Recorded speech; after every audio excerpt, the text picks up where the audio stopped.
So I purchased the book that John Harris wrote, called, unfortunately titled, Memoirs of the Antichrist. And it is a very interesting read. It says in the prologue it's complete fiction, it's a story, but it's telling the truth, says John Harris. And he hopes for it to become history, myth, and legend.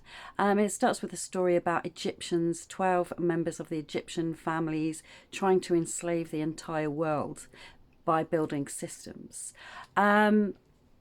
Akhenaten's is mentioned, and it says that these British monarchies, all the monarchies across Europe, all the monarchies are built upon this hierarchy Egyptian system, and indeed a jubilee is an Egyptian thing, and Liz Windsor had a jubilee. Okay, so the point is that they're still using an Egyptian slavery system based on fear and torture, imprisonment, and fear if you go against the narrative, if you don't do what these people say.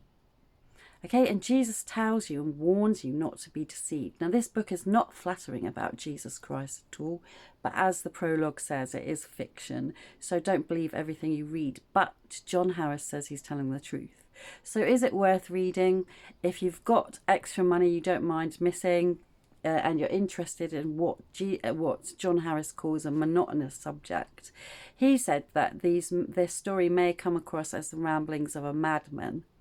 But as we know from the Bible stories, is that God, the real God, there is only one, sent Moses to free the Israelites from the Egyptian slavery. And the Egyptians were known to have a story about cutting a man's penis into 6 parts. Okay, they're gruesome times 2,000 years ago,